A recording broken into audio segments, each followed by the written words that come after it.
হলিউডের ঝলমলে দুনিয়ায় কেউ কেউ জন্ম থেকেই তারকা, কেউ আবার আলো ছড়ান নিজের ঘাম ও মেধায়। সিডনি সুইনি সেই দ্বিতীয় শ্রেণীর এক উজ্জ্বল উদাহরণ।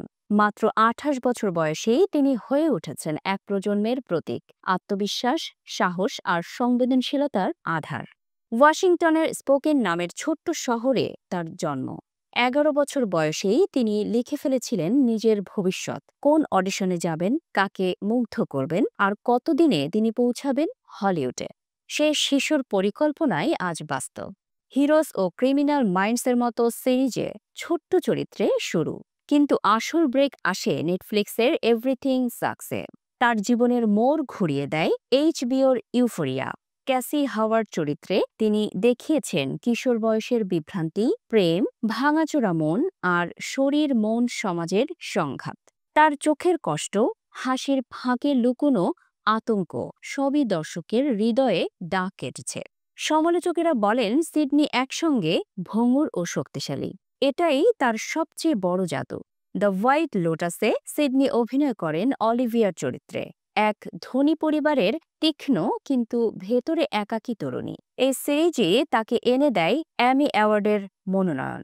দর্শকরা দেখলেন এই তরুণী কেবল সুন্দরী নন, তিনি গভীর, বাস্তব ও বুদ্ধিদীপ্ত এক শিল্পী।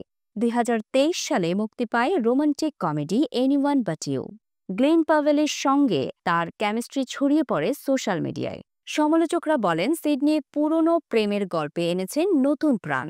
বাণিজ্যিকভাবেও ছবিটি সফল হয়, কিন্তু সিডনি শুধু অভিনয়ে সীমাবদ্ধ নন।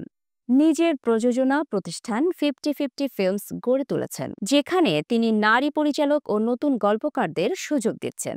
তার নিজের ভাষায়, যদি আমি নিজের গল্প না বলি তাহলে কে বলবে, এই এক বাক্যই যেন সংজ্ঞায়িত করে তার যাত্রা। আসছে নভেম্বরে মুক্তি পাচ্ছে তার নতুন ছবি ক্রিস্টি। ৯০ দশকের কিংবদন্তি নারী বক্সার ক্রিস্টি মার্টিনের বায়োপিক। এই চরিত্রের জন্য তিনি বদলে ফেলেছেন শরীর, ভঙ্গি, কণ্ঠ সবকিছুই। সমালোচকরা বলছেন এটা তার ক্যারিয়ারের সবচেয়ে শক্তিশালী রূপান্তর। এরপর আসছে দ্য হাউসমেট, যেখানে দেখা যাবে তাকে এক রহস্যময় অন্ধকার গৃহপরিচারিকার ভূমিকায়। ইউফোরিয়ার তৃতীয় সিজন সামনে, দর্শকরা আবারও ফিরে পাবেন তাদের প্রিয় ক্যাসিকে।